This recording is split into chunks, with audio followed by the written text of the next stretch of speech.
Bonjour, bienvenue. Je m'apprête à faire donc les trois derniers signes et là c'est la Vierge qui est sortie en premier. Donc je pense que ça importera peu dans l'ordre dans lequel je vais les uploader, les mettre sur YouTube. Bref, petite parenthèse faite. Je j'ai pas beaucoup de lumière par chez moi là. Bon, tant pis, on va faire avec les moyens du bord. Je me suis pas très bien organisée. Ce qui est bien, c'est que tu es en direct dans le truc avec moi. Alors, je vais commencer par, donc évidemment, j'ai oublié de préciser que c'était un tirage général. Donc forcément, ça ne pourra pas résonner avec tout le monde de la même manière. Donc je ne peux que te conseiller de prendre ce qui te parle. Alors pour les vierges, on sent qu'il y a quand même il y a des choses là pour octobre, il y a des choses qu'il va falloir mettre au clair. Et je pense qu'en fait, là, la manière la plus judicieuse de le faire, si je puis dire, ça va justement d'être dans un arrêter de vouloir tout analyser et tout contrôler. On voit on est dans une envie soit de se mettre en couple, soit on l'est déjà. Et on sent que pour moi, il y a une influence familiale, peut-être de l'histoire familiale. Hein, c'est pas forcément de la famille telle quelle, mais peut-être de tes ancêtres ou des histoires que tu as pu voir se jouer autour de toi. Mais là, je vois ça comme quelque chose de pas vraiment positif, en fait. C'est comme s'il y avait une espèce de pression familiale pour que tu te mettes en couple ou pour que tu te mettes peut-être avec une certaine personne en particulier, ou voilà, si tu es célibataire, que tes parents te demandent, bon alors, quand est-ce que tu nous ramènes quelqu'un, tatati tatata. Et là, on sent que c'est très pesant comme situation de se retrouver face à des gens autour de soi qui veulent absolument qu'on choisir pour nous certaines facettes de notre vie, notamment l'aspect sentimental. C'est vraiment ça pour moi qui ressort, le feeling que j'ai quand je vois les cartes par rapport à ça. C'est on n'a peut-être pas forcément envie d'être en couple, mais on a l'impression de subir une pression énorme de la famille et même de la société de manière plus large pour être avec quelqu'un.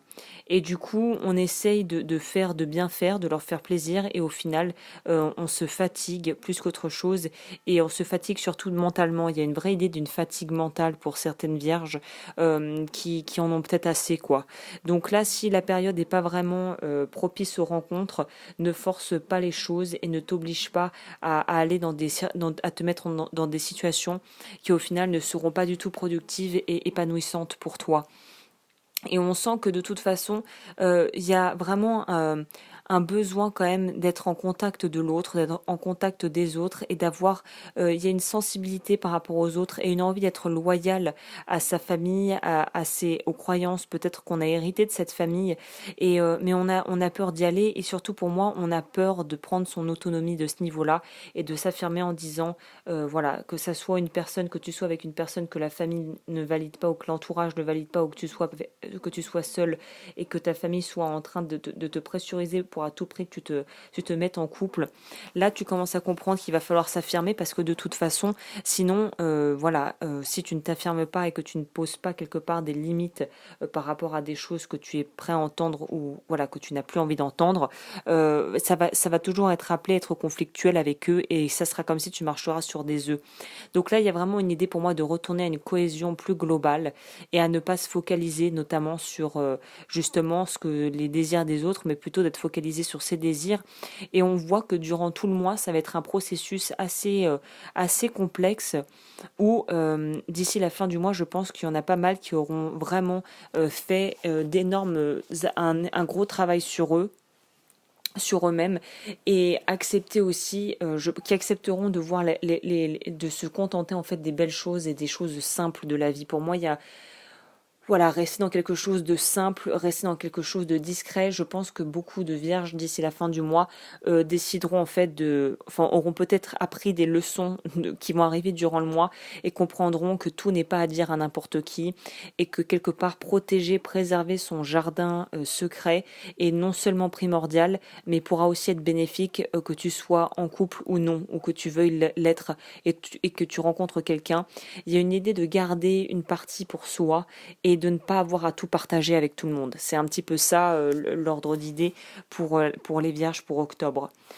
On est aussi avec le tarot dans quelque chose où on sent qu'il y a un blocage. Il y a un blocage par rapport au désir justement, et aussi par rapport à l'émotionnel. Il y a quelque chose qui coince. Alors après voilà, chaque cas est unique. Moi j'ai l'impression que c'est relié à quelque chose de familial, mais je pourrais être dans le faux. Ça pourrait ne pas du tout résonner avec toi, mais voilà. Là le premier spontanément, ce qui me sort, c'est ce qui ressort avec ça pour moi, c'est que on n'arrive pas à on n'arrive pas à être à la hauteur avec nous-mêmes, en ce sens où on n'arrive pas à s'auto réguler émotionnellement, et du coup tout est très très fragile. On voit que le début de mois est assez en dents de scie, parce que il y a vraiment une difficulté à se positionner en tant que personne par rapport à ses choix sur le plan émotionnel, parce qu'en fait on est tellement en train de mouliner à voir qu'est-ce que tout le monde veut, qu'est-ce que tout le monde fait, est-ce que moi je veux aussi, est-ce que finalement je le veux pas, puis en fait non mais je sais pas, et en fait c'est un espèce de là c'est tu te cravaches mentalement, et en fait ça bloque tout. De vouloir tout analyser et de vouloir faire comme tout le monde fait, de vouloir faire comme tout le monde, ça bloque tout ton recevoir, la possibilité de recevoir des choses de la vie, de pouvoir aussi émotionnellement te libérer et de pouvoir être épanoui, et justement dans l'ouverture, là on n'est pas du tout là-dedans. Et et pourtant, en plus, je pense qu'il y en a qui ont des prétendants ou prétendantes, ou qui ont peut-être voilà l'embarras du choix, mais ça colle juste pas. Et à vouloir essayer à tout prix de vouloir faire entrer un rond dans un carré, bah en fait, voilà, tu te fatigues l'esprit, tu te démoralises. Ça peut créer des conflits, des tensions par rapport à tes proches, par rapport à ta famille. Et là, c'est plutôt, j'ai l'impression que la guidance est quand même plus axée pour les personnes qui ne seraient pas encore en couple, ou peut-être qui sont en couple mais avec qui ne sont pas en couple avec la bonne personne, hein, clairement. Et là, on sent que durant le mois, il y a un moment où tu vas enfin prendre, c'est le plus tôt le mieux, hein, je tiens à le préciser par rapport à ce que je vois.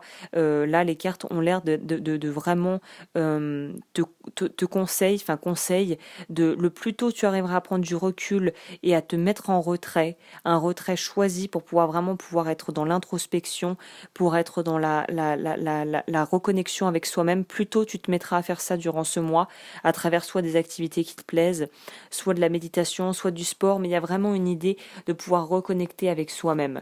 Donc le plus tôt tu le feras, le plus tu éviteras la casse en fait, hein, quelque part. Donc là on a besoin de se retrouver, on a besoin de faire preuve de maturité, et en même temps on a besoin de se laisser aller quelque chose de plus léger, parce que là on voit que c'est lourd. Tout est lourd, tout est lourd, tout est très très lourd. Donc il y a aussi une idée de pas s'écouter assez au niveau de son intuition. On essaie de se bercer d'illusions. Pour moi, il y a vraiment une idée, c'est pas la bonne personne. Si tu es en couple et que tu te dis, je crois que c'est pas la bonne personne, et que tu entends ce message et que c'est pour toi, là, mais les cartes me disent, non, effectivement, c'est peut-être pas la bonne personne. C'est quelqu'un qui peut être vraiment, avoir vraiment tout sur le papier, qui peut vraiment être quelqu'un de bon. C'est pas forcément quelqu'un de toxique. Ça peut être quelqu'un de très généreux, de très bon. Peut-être même dans certains cas qui a une situation financière plus que confortable, mais c'est pas la bonne personne, quoi. C'est pas la bonne personne. Et il y a aussi un autre aspect où on n'écoute pas assez son intuition, on ne se fait pas assez confiance, alors que si on s'écoutait, les choses seraient beaucoup plus simples. Tout est vraiment à prendre avec des pincettes ce mois-ci pour les vierges, parce qu'il y a aussi une idée de se refuser d'être on n'accepte pas ce qu'on ressent, on n'accepte pas de prendre un parti, une position affirmée par rapport à ce que l'on souhaite dans sa vie sentimentale, et on est vraiment sur la défensive. C'est pour ça que c'est très difficile, parce que tu as l'impression qu'il faut que tu te justifies pour chaque chose que tu fais, pour tous tes faits et gestes, alors que tu n'as absolument pas besoin de te justifier en réalité. Mais ce qui est beau, c'est que d'ici la fin du mois, on boucle sur un vrai pouvoir retrouvé, un pouvoir d'action, un pouvoir de faire. On se rend compte que voilà, on récolte ce que l'on sème, et qu'il y a cette idée de vraiment les effets conséquences. On a bien pris conscience de cette espèce d'effet naturel, toute action a une conséquence, et on décide de l'utiliser à bon escient. Pour moi, il y a vraiment une idée d'être beaucoup plus affirmé dans son positionnement par rapport à ce que l'on veut sur le plan sentimental, et on est dans une quête de quelque chose de nouveau vers la fin du mois. On est sur quelque chose de beaucoup plus calme, de beaucoup plus léger, et de beaucoup plus lumineux aussi. Donc voilà, il y a vraiment, c'est assez chargé, mais il y a de très très belles opportunités qui vont se déboucler d'ici, je pense, la fin octobre pour les vierges sur le plan sentimental, avec, je pense, quelque chose qui vous permettra d'être beaucoup plus sécure sur le plan aussi financier et pas que émotionnel. Donc maintenant, passons au message des plantes.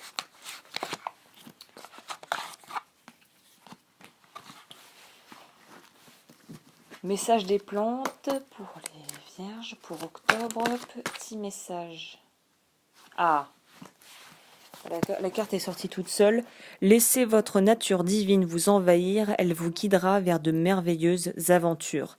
Donc là vraiment, ouais, ouvre les visières. C'est comme si tu avais des œillères, ouvre tout et permets-toi de pouvoir recevoir des choses différentes. Alors, carte 35.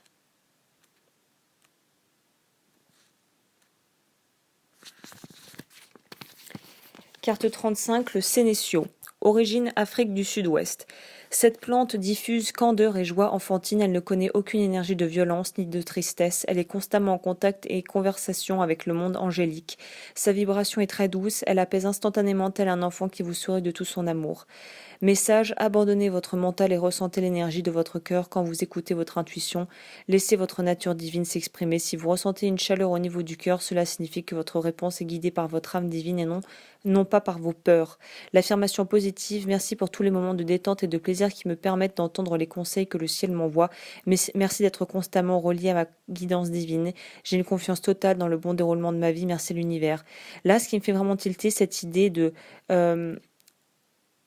voilà, me permettre d'entendre les conseils que le ciel m'envoie à travers tous les moments de détente et de plaisir qui me permettent d'entendre les conseils des ciels. Là, ce mois-ci pour les vierges, vraiment, allez-y mollo. Vraiment, vous surchargez pas de travail, vous avez besoin de vous reposer, il y a besoin de recharger les batteries, vraiment. Il y a besoin de recharger les batteries pour mieux repartir, mais octobre, ça va pas être le mois de folie où il faut que tu mettes en place les plus gros de tes projets, les plus grosses choses et les plus gros projets que tu veux y attaquer, quoi. Bah voilà, d'habitude je conclue avec une carte énergie de guérison, mais là je trouve que le Sénécio, pardon, je baille, il est déjà assez tard. Je conclus le Sénécio, c'est très bien, ça résume très bien les choses. Écoute ton cœur, fie-toi à ton intuition et repose-toi beaucoup parce qu'il y en a qui sont un peu au bout du rouleau là, hein. On le sent, hein. Donc voilà, bah écoute, j'espère que cette petite guidance t'aura plu. Pour me contacter, tout est en barre d'infos et je te dis à bientôt pour de nouveaux tirages.